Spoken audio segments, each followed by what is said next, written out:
দোকানখন আছে আমাৰ শইকীয়াপাৰাৰ নাইৰা পেট্ৰল পাম্পৰ লগত। আমি মানে দোকানত আছিলোঁ, লগতে ল'ৰাকেইজন আহিছে। আগতেও আহে, কিন্তু তথাপিও মানে সিহঁতক ইমান হেৰি নকৰোঁ, মানে আহে গুচি যায়, কেতিয়াবা 10-20 টকা বাকীও কৰি থৈ যায়, বা পিছত দিয়ে, কেতিয়াবা নিদিয়ে, সেইবিলাক কাৰণ নিচা কৰি থকা ল'ৰা।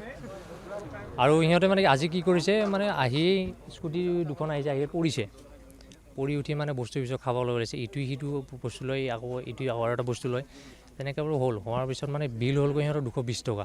220 টকা দিবৰ কাৰণে সিহঁতৰ এতিয়া পইচা নাই, এটাৰ হাতত পইচা নাই। পইচাৰটো নাই, আপোনাৰ হেৰিও নাই, মোবাইলৰ আপোনাৰ ৰিচাৰ্জো নাই, চাৰ্জ নাই। এতিয়া চাৰ্জ নোহোৱাৰ কাৰণে সিহঁতে ইটোৱে সিটোক পইচা দিব কয়, ইটোৱে নিদিয়ে, তই দে, কিবা এনেকৈ কৰি থাকে। তাৰপিছত চাৰ্জাৰো আনি দিলোঁ। চাৰ্জাৰ আনি দিয়াৰ পিছত চাৰ্জ দিয়াৰ পিছত সিহঁতৰ এতিয়া মোবাইলটো চাৰ্জ অন নহয়। এতিয়া অন নোহোৱা হোৱাৰ পিছত সিহঁতে মানে কি কৈছে, সিহঁতৰ মাজতে মানে কিবা কিবি কাজিয়া কৰে, ইটোৱে কৰে।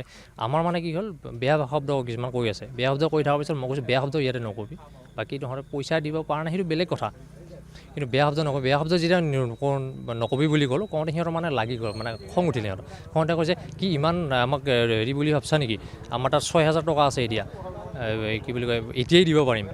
তাৰপিছত মোবাইলটো অন হোৱা নাই কাৰণেহে আমি ইঞ্জিনিয়াৰ পঢ়িছোঁ, কিবা পঢ়িছোঁ, বহুত কিবা, মোৰ দেউতা 3 ষ্টাৰ কিবা কিবি কৈ আছে। তাৰপিছত ইমান দম দিয়া কথা নাই নহয়, তাত দম দিয়া নাপাছত সিহঁতে কি ক'লে, এই বস্তুটো লৈ আহ বুলি কৈছে। বস্তুটো মানে সিহঁতে এটা ৰিভলভাৰৰ নিচিনা বস্তু এটা লৈ আহিছে, পিষ্টল টাইপৰ। তাৰপিছত মানে আমাৰ কিছুমান কাষ্টমাৰ আছিলে, ভাত খোৱা আমাৰ যিটো ভাত খোৱা, মানে সিহঁতে মানে ৰিভলভাৰটো যেতিয়া দেখুৱাইছে মানে উঠি ল'ব মাৰিছে মানে ভয়তে, কাৰণ ৰাতি যিহেতু এইটো অৰিজিনেলে হওক বা ডুপ্লিকেটে হওক কোনোৱে নাজানে সেইটো, কিন্তু অৰিজিনেল বুলি কৈ দুই কৰিছে।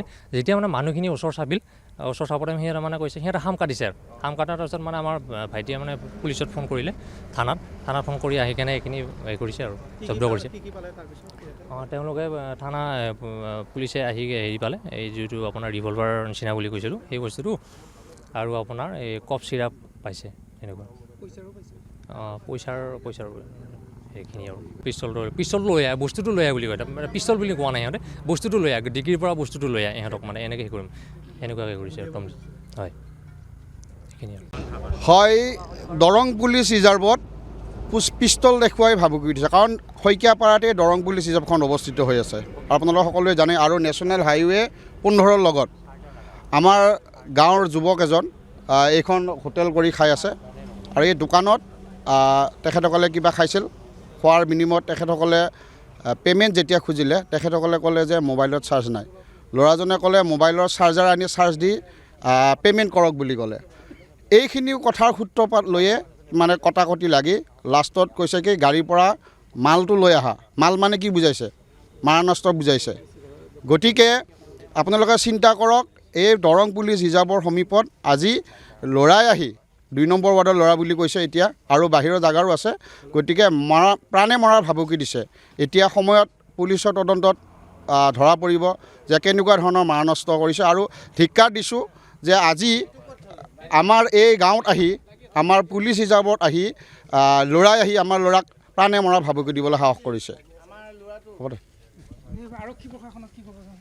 আৰক্ষী প্ৰশাসন আছে নহয়, এই ক্ষেত্ৰত আৰক্ষী প্ৰশাসনকো অনুৰোধ জনাইছোঁ যে ইয়াৰ তদন্ত কৰক, ক'ৰ পৰা কেনেকৈ অস্ত্ৰ আনিছে, কেনেকৈ আহি পাইছে, এই ল'ৰাকেইটাৰ বেকগ্ৰাউণ্ড চেক কৰিব লাগে, কি পৰ্যায়ত আছে।